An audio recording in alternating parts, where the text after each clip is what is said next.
All right, welcome back to another episode of Getting to Know 2250 with your host, how you guys doing today? I am here with the great Don Looney. Been looking forward to interviewing this man. He is the chair of VCAP committee here at 2250, and he is a longstanding member of the UAW and a GM worker. How are you, sir? I'm doing great, sir. That's good. That's good. How long have you been at the plant? I just made it over, I'm knocking on 11 years. Wow. Knocking on 11 years. Congratulations. Okay, that's what's up. Real close. That's what's up. What departments have you worked in? So I've only been in chassis and paint. I was in chassis for about 7.5 years between various shifts, and now I'm in the paint department. Okay. In between various shifts. Living at you're living that first shift life now, right? I'm on first shift now, yes. There you go. Yes, congratulations. Yes, I'm in there. That's a milestone. So I'm happy you made it, man. That is a milestone for us. Hey, I got the time in, man. I got the time in. Dang right. That's what it's about. Hey, there you go. Say that part again. Stick with it. There you go. New people that just started, listen to what Mr. Looney just said. Stick with it. That's what it's about. Okay, so yeah, exactly. Now tell me about VCAP. Why? I know what VCAP is. I know how important it is, but why is VCAP so important? And secondly, why is it important to you? So for me, let's start at the beginning. All right. VCAP essentially start with, I always tell in new hire orientation that CAP is the granddaddy of all the subcommittees in the UAW. Okay. Because our community outreach started many decades ago with the Community Action Program, which is the acronym that we get CAP from. Nice. Okay. After reaching out and helping so many ways in the community, they realized if they broke it up into different groups, then they could help more people in a more effective way. So that's how you end up with all of the different subcommittees. Okay.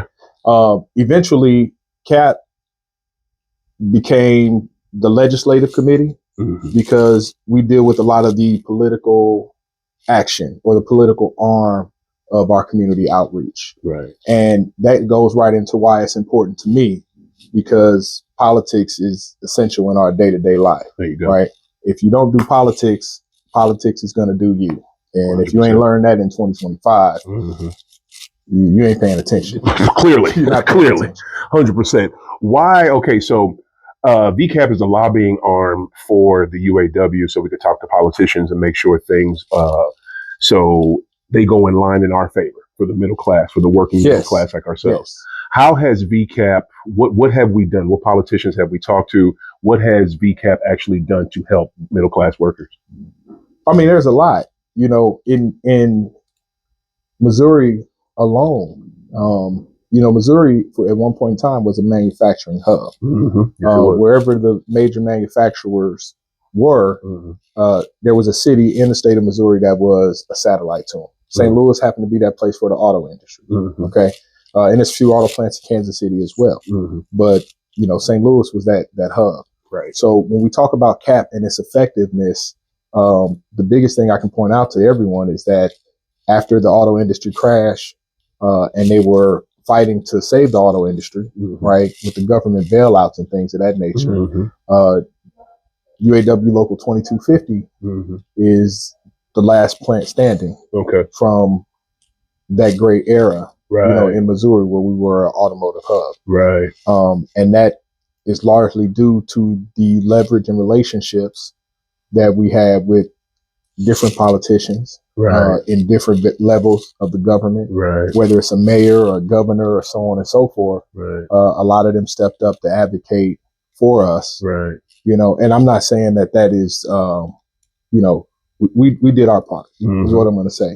And the legislators that we support are the kinds of legislators who are going to support us in a time of need like that. Exactly. And not just us, but other working families around Missouri. Exactly. We're not just looking out for us. We look out for everybody. Always. That's what it's about. And to me, a story I was told when I first started was with Jay Nixon, former governor of Missouri. Yes. How he literally got on a plane, flew to Detroit, and told General Motors, hey, bring that new truck that you want, that you're redoing and that you're reissuing, bring it to St. Louis, Yes. bring it to Wentzville. We will make it. Yes. And if it wasn't for, and guess what? Democratic governor. Yes. And if it wasn't for him doing that, Lord knows where we would be right now. Absolutely. So, yeah. Absolutely. So, and that's just a little bit about, how CAP works. Mm-hmm.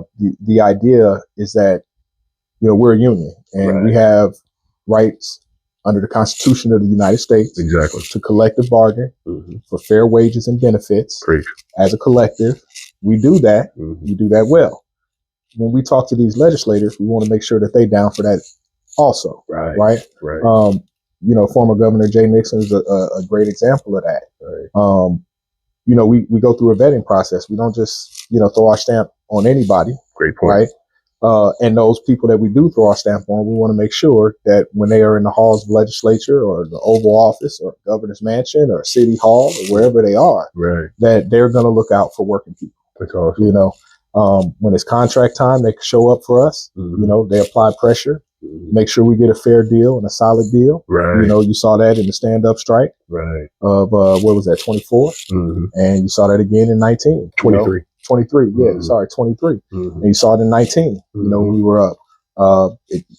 People were paying attention. Yes, sir. Because manufacturing, and particularly the auto industry, in my opinion, is probably one of the pillars of our national economy.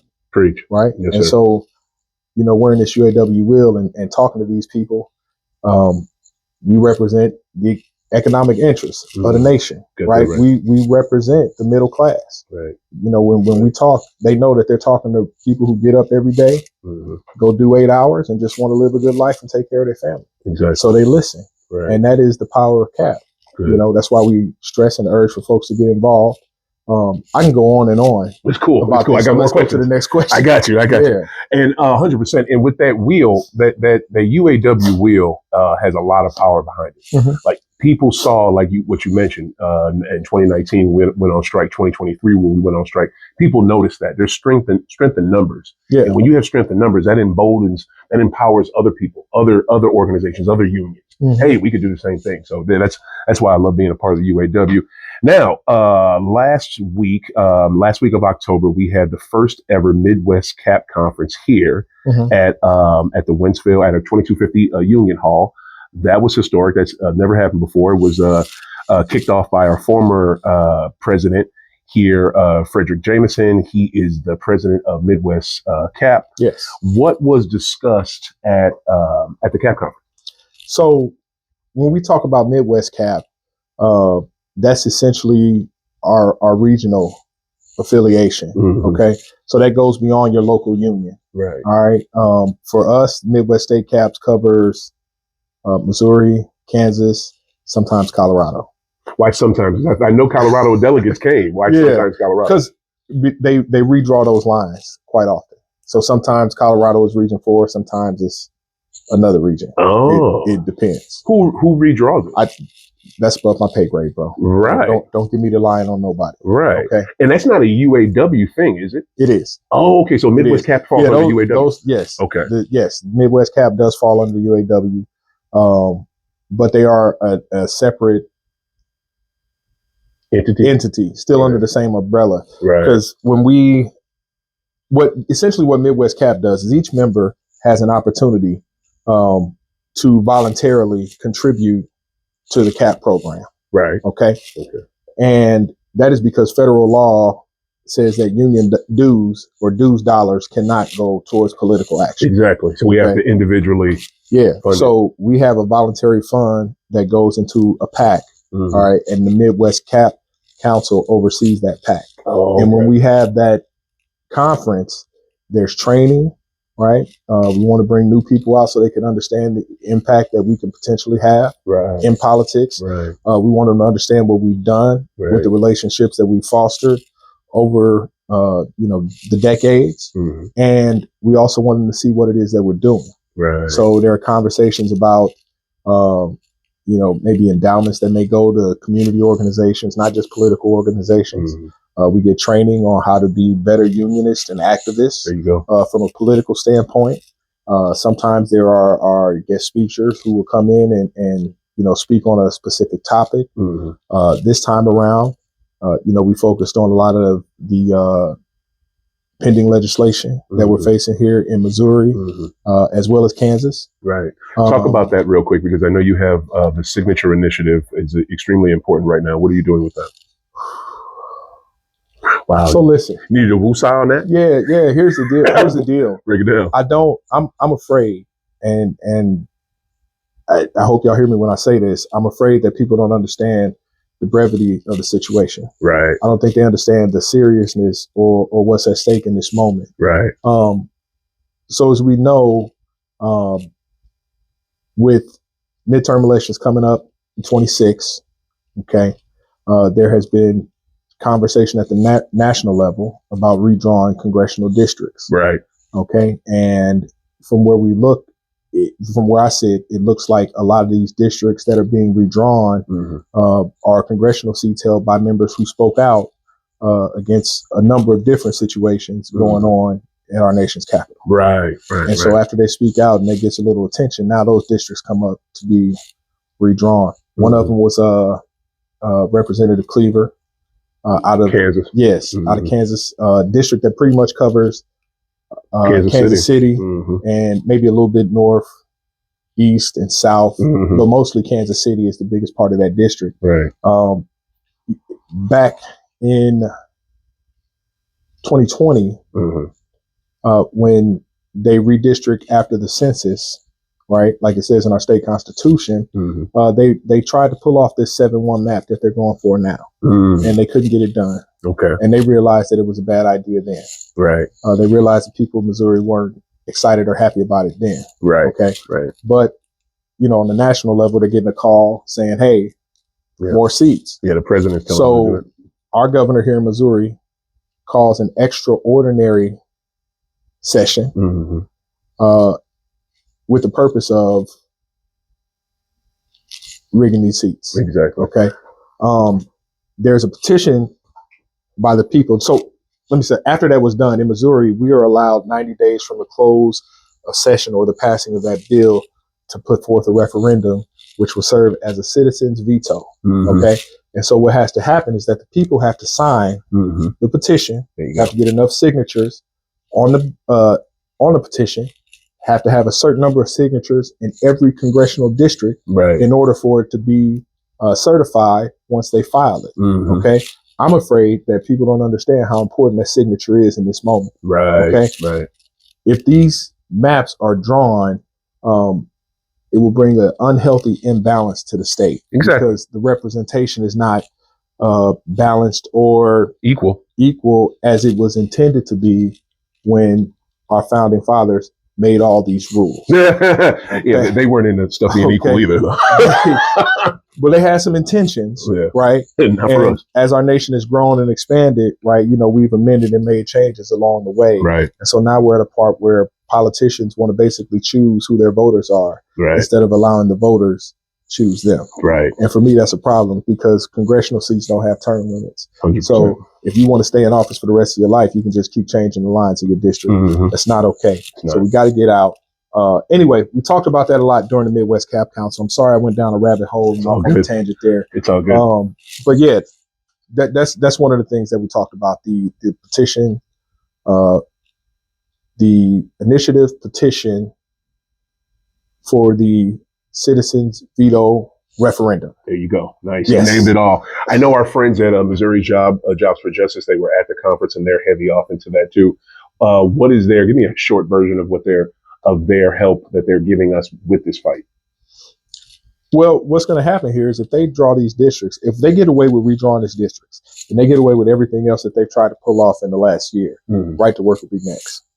Okay. And it won't just be a statewide thing. It'll be a national thing. And I said, what Missouri Jobs for Justice, though? What are they doing? Well, so they're just on the ground making sure the signatures are getting collected. Right. A lot of folks have been donating time, staff, and things of that nature to help get the word out, to help get people out on the ground to get these signatures over the date, because we have a deadline of December 11th before we can have all that done. There you go. So all the folks who are in the know are on the ground trying to make sure we get that done. There it is.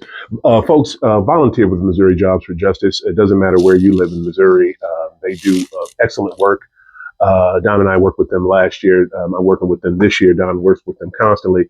We went door to door last year for election literature that we passed. Yeah, and it's not just me; all of us do. Yeah, we all do it. Like, please, like volunteer with that organization. When are your VCAP meetings? We meet the second Tuesday of every month, unless otherwise notified. Right on. What's the times? 6:45, 1 p.m., and 2:45. There it is. Boom. Don, I want to say thank you, sir. No. Thank you. I appreciate you taking Pleasure the time. is all mine. I appreciate you taking the time. All right. Yeah. Attend your union meeting. What he said. Attend your union meeting. There it is. Join the subcommittee. Right on. Get involved. We need it. 2250. There it is. We're out. Thank you, sir.